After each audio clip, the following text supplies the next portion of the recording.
grand public comme pour moi, hein. Ça fait encore 6 mois, je ne connaissais absolument rien de sa vie. Aujourd'hui, je connais tout par cœur. Si un jour vous faites un dîner de con, invitez-moi, je vous en parlerai pendant des heures. Alors, évidemment, la vie d'un homme, c'est pas de bataille, il n'y aura pas de guerre, il n'y aura pas de grands mouvements, de grands gestes, ça va être très calme. Je préfère vous avertir par rapport à ce que vous avez vu jusqu'à présent, c'est totalement différent. On peut éteindre les lampions, hein. C'est totalement différent. En effet, cet homme n'était ni un guerrier, ni un chef de guerre, ni un maréchal, ni tout ce qu'on veut. C'était simplement un astronome. Un astronome qui a beaucoup œuvré pour la science, et notamment pour le calcul des marées. En effet, il a été le seul et le premier à pouvoir calculer l'heure des marées et l'heure des éclipses de la Lune à la minute près. Et quand je dis le pouvoir, c'est pas 2 jours avant, c'était à très longue échelle. C'est un homme qui a écrit environ une dizaine de livres. Quand je dis des livres, je devrais dire des albums. En effet, chacun de ces livres comporte entre 300 et 600 pages, dont ces 2 derniers. Si un jour vous avez l'occasion, allez sur Internet, vous tapez Charles Delaunay, puisque c'est de lui qu'il s'agit, vous l'avez deviné, je suppose. Vous tapez pour avoir ses livres. Il y a 2 bouquins qui font chacun 600 pages. Ce ne sont que des formules algébriques tout le long des 600 pages. Aucun texte. Allez, de la halle. Notre magnifique halle. Ouais, je cherchais mon texte parce que je connais pas. Je connais beaucoup de choses. On va y arriver. C'est pas celui-là. Il y a un peu d'improvisation. Et je vais y arriver. Voilà. Non. C'est qui est ? Ah, il est là. Notre halle. Voilà, notre halle. Eh bien, notre halle, elle a été bâtie en 1669. Un pilier l'atteste à l'intérieur. Elle a été construite sur une place qui existait déjà au XIIe siècle et qui appartenait au seigneur de Ramouille. On y trouvait à l'époque un marché par semaine. On y vendait des bestiaux, des grains. Et il y avait des foires 4 fois l'an. En mai, septembre, à la Saint-Martin, c'est-à-dire en novembre, et le 31 décembre. Ces foires ont duré environ jusqu'en 1887. 187 mètres carrés. C'est un lieu de réjouissance depuis de nombreuses années, depuis qu'elle existe. Je ne vous dis pas la surface de la toiture. Alors à l'époque, on y rendait la justice de paix. Il y aurait en campagne 1814 et 1870, par les différentes troupes qui ont traversé notre région, puisqu'il ne faut pas oublier que notre région a été longtemps des lieux de bataille. C'est pour ça qu'aujourd'hui, dans la région Champagne, on a le microbe du tétanos, parce que ce sont tous les chevaux et tous les cadavres qui ont été enterrés dans la Champagne qui nous donnent ce microbe. Et à chaque festivité, la charpente, elle a été restaurée en 1966 et en 1980, elle a été fermée, comme vous la connaissez à peu près tous aujourd'hui, par des panneaux cimentés pour faire une salle utilisable surtout l'été. Et ce travail a été fait uniquement par des bénévoles sans une heure de main-d'œuvre. Je ne sais pas combien de tuiles, je ne les ai pas comptées.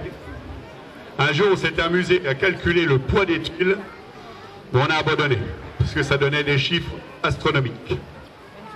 Alors, je ne sais pas l'heure qu'il est. Il est pas 11 heures.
On me dit qu'il est pas 11 heures.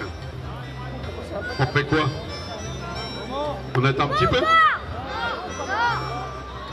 Si, s'il y a des retardataires.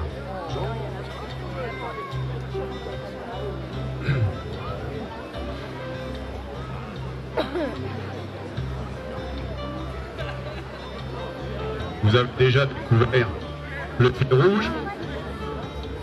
On a reconstitué un village, le village de Ramreux, en 1800, on va dire 1800 quelque chose. À l'année près, on s'en fiche.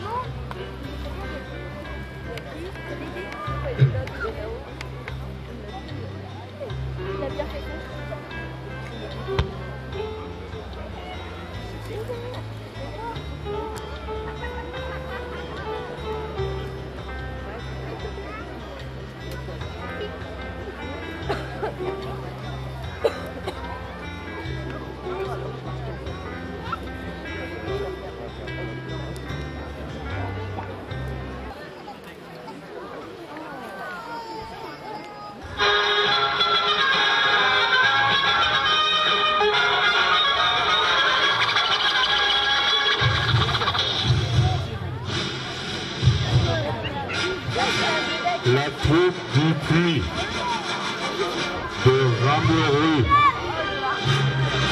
vous présente ce soir l'histoire de Charles Delaunay.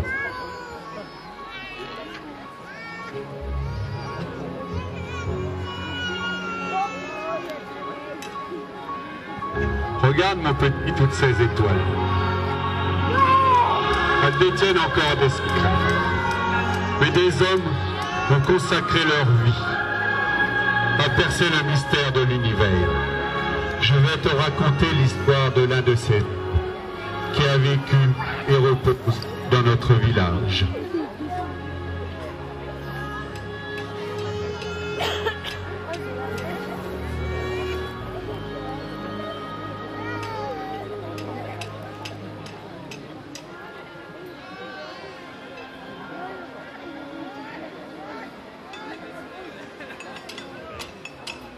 L'histoire commence à Lesigny, où vivent Jacques Hubert Delaunay, géomètre, originaire de Quinfin, et son épouse, Catherine Choiselat de Fontaine-les-Grès. Le 9 avril 1816, Madame Delaunay donne naissance à un garçon.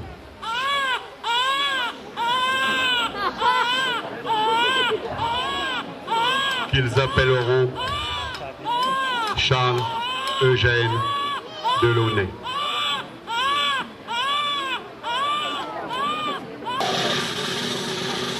Avis à la population.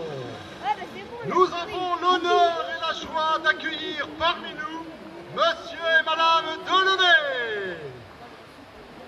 Monsieur Delaunay achète l'étude d'huissier de Monsieur par les villageois.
Le 27 avril 1819, un petit frère, Eugène Louis, agrandit la famille.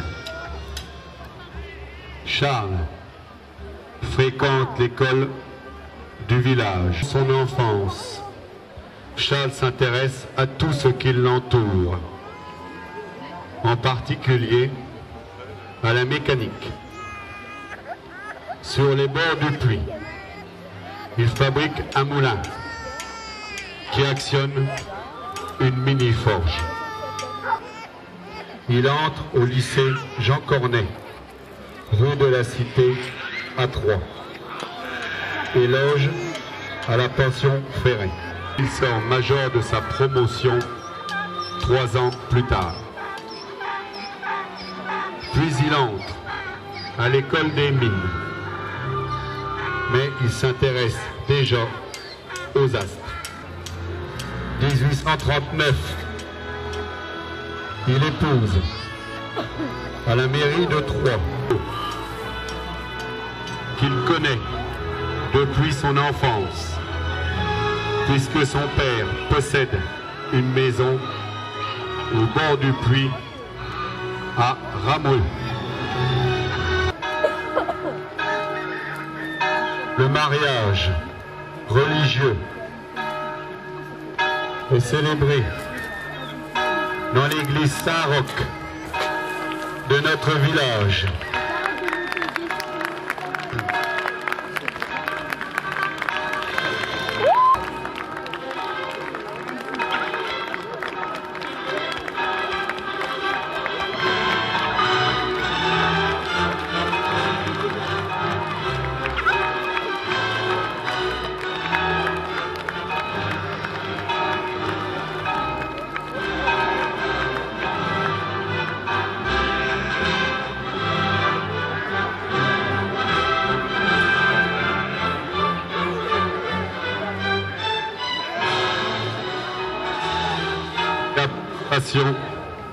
Participe à la fête.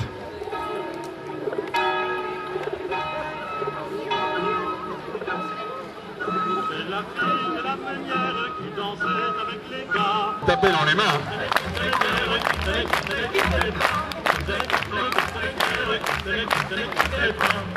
Allez, on tape plus fort là, on vous entend pas, mesdames, messieurs. Oh, allez, on tape plus fort là.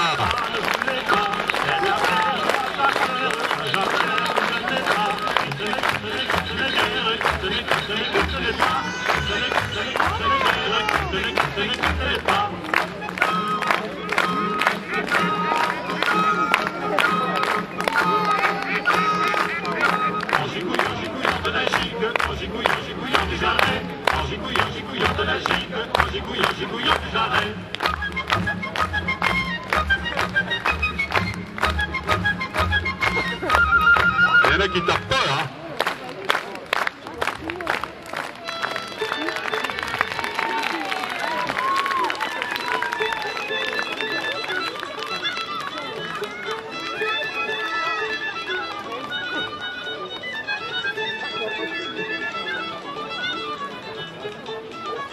Le couple s'installe à Paris, au 76 rue Notre-Dame-des-Champs, de l'Observatoire, où il commence à faire ses observations du ciel. Le 30 septembre 1840, un fils, prénommé Gaston, mais étant de constitution fragile, elle ne peut allaiter l'enfant, et celui-ci est placé en nourrisseau à Rameau, dont la femme vient d'avoir une petite fille. De 1841 à 1848, il enseigne l'astronomie à la Sorbonne et écrit des ouvrages sur la méthode de calcul des variations des astres.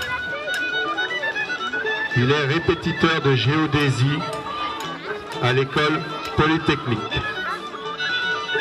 Il publie un nombre impressionnant d'ouvrages sur la mécanique physique.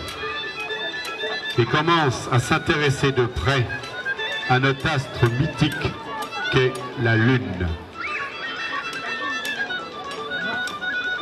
Un premier drame vient perturber sa vie. 5 août 1846, son père se noie sous ses yeux dans l'Aube, au pont de Rameau, au cours d'une partie de baignade.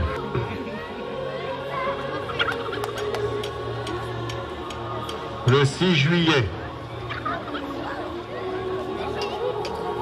1849, le décès de son épouse suite à une maladie de poitrine le rend inconsolable et il arrête tous ses travaux. Mais le monde scientifique insiste pour qu'il continue ses calculs du positionnement de la Lune. En 1855, à Rameau, et fait construire une ville avec un observatoire sur les bords du puits que l'on appelle pompeusement le château. Dès qu'il le peut, il vient dans son village d'enfance. Il bavarde avec tout le monde. C'est un homme très simple. En 1857, en mémoire de son épouse, il offre à la commune de Rameau une école, Sainte-Olympe, tenue par 3 sœurs, pour accueillir les jeunes filles dans le besoin. Les dépenses à ses frais. Et ce bâtiment existe toujours rue du Prieuré.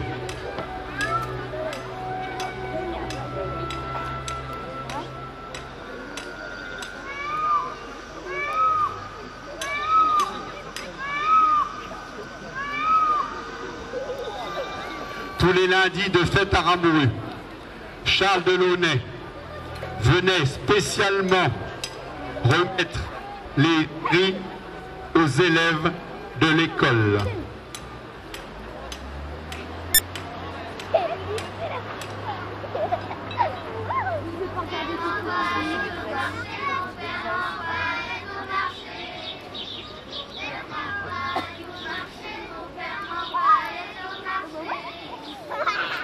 Oh.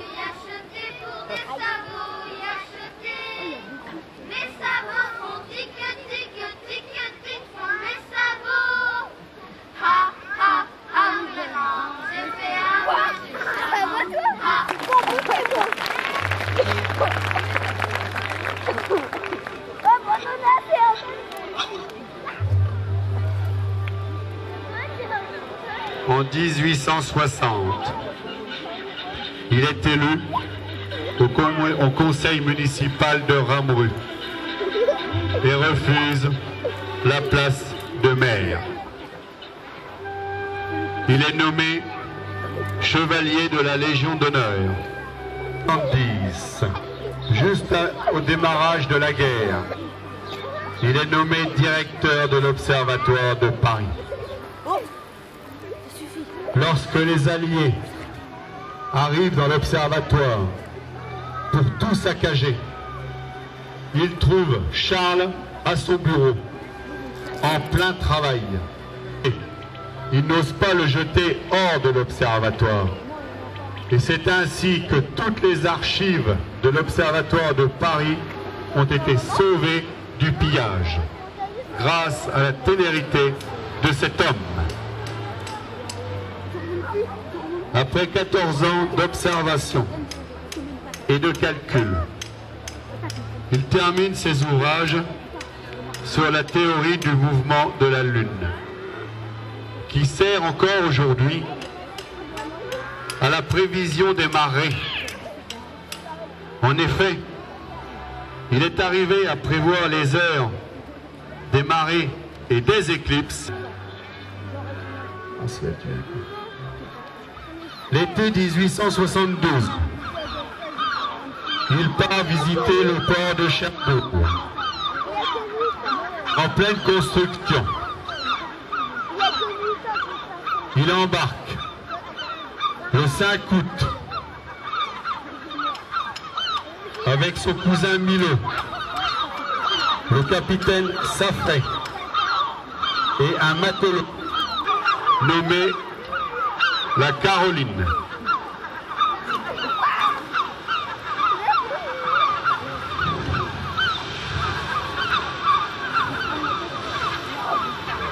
J'arrive pas à grimper. Et tu grimpes pas, tu descends. C'est ça que là. Ça c'est là, c'est ça.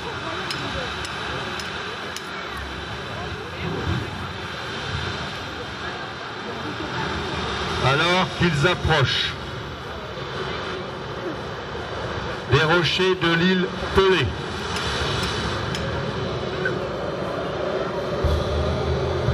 un gros coup de vent se lève.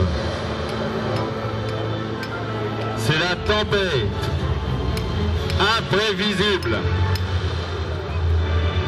L'embarcation est projetée sur les récifs.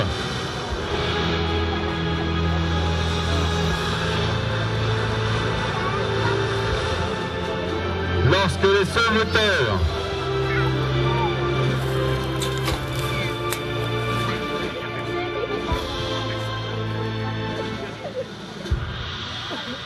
arrivent sur les lieux du naufrage,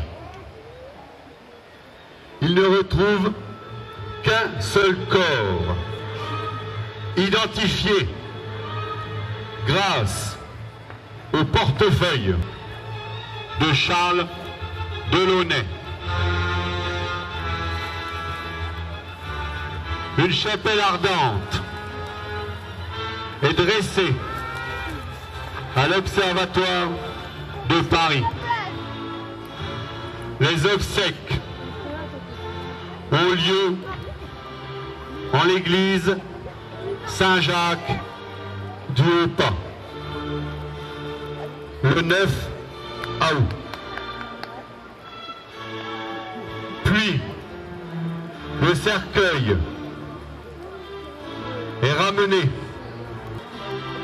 où une foule immense venue des 4 coins du canton assiste à l'inhumation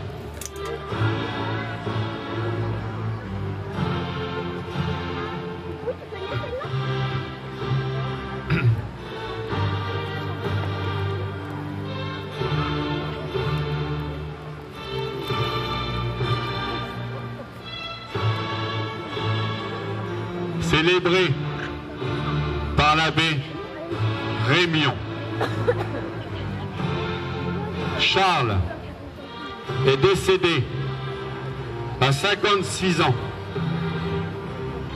à la même date que son père, le 5 août.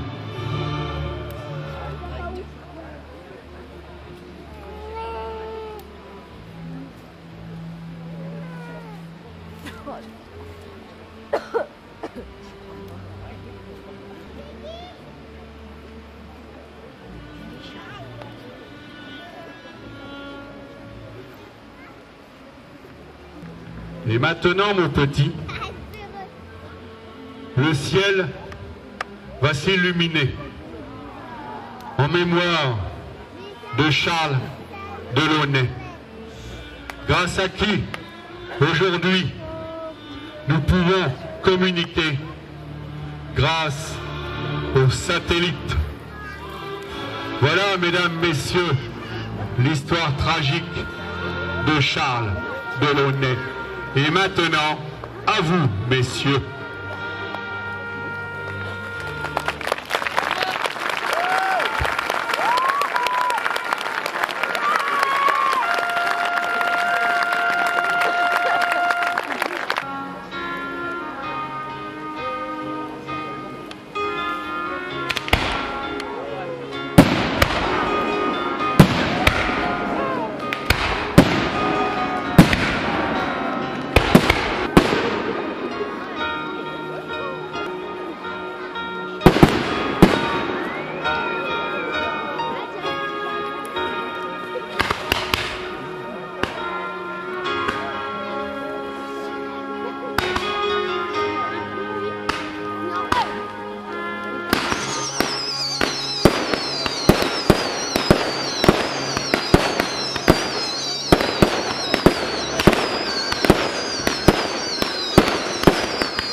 Eh bien, mesdames, messieurs, j'espère...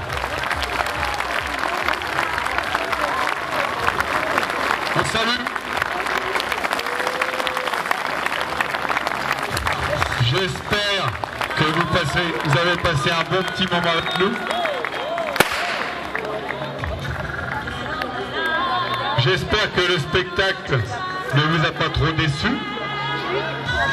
Le feu, je pense pas. On a fait ce qu'on a pu avec les moyens que l'on a, c'est-à-dire alors, toute la troupe de pluie, vous savez, ils sont tous là. Tous là. Voilà. Les artificiers, les sonorisateurs derrière. Les 3 artificiers, les 2 sonorisateurs avec l'artiste, le projectionniste qui est derrière vous. Voilà. Voilà, tout ça c'est une bande de une bande d'amis qui travaillent dans un seul but, s'amuser et vous faire profiter de leurs amusements. Voilà. Alors, à l'année prochaine, même date, même heure. Si ça vous a plu, faites-en part à vos amis, à votre famille. On est désolé, les places sont assez restreintes. On a fait un petit effort, vous avez vu, sur le talus pour faire un peu plus de confort. On ne peut pas mettre de gradin, on est désolé. Si on pouvait, on le ferait. On n'a aucune prétention, si ce n'est vous faire passer un bon petit moment. Alors, Serge, oui, je pense que Charles Delaunay est parmi nous, parce que quand tu regardes la Lune là-bas... Ouais, regardez la Lune. La Lune nous fait un dernier salut. Voilà. Et je suis sûr que si on n'avait plus déchiffré ces données, il aurait prévu que la Lune serait ce soir, au 14 juillet, à Ramouille. Voilà. Voilà, mesdames, messieurs, bon retour. Et croyez-moi, ça fait chaud au cœur d'entendre vos applaudissements.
Bruno.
Ouais.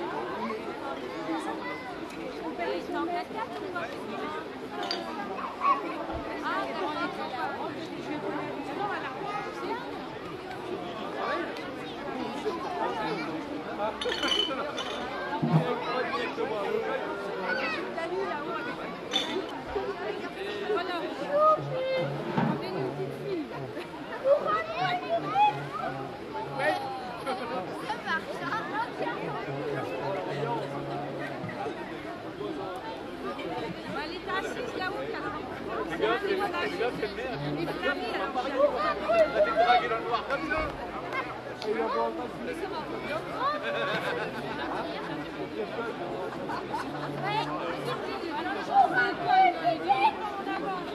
laisse 5 minutes dans le noir, ça y est.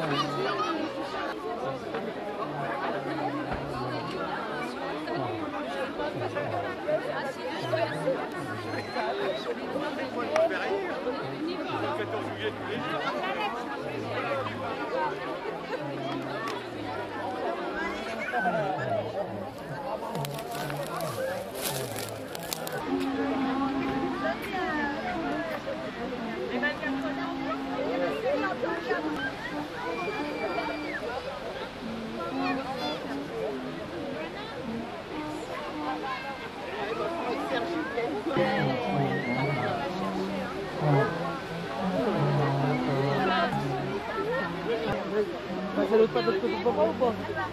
Je voudrais bien participer là.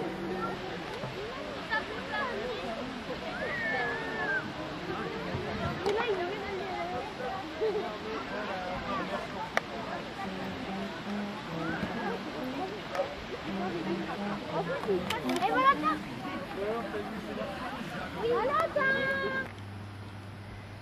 Donc le lisier arrive par ici.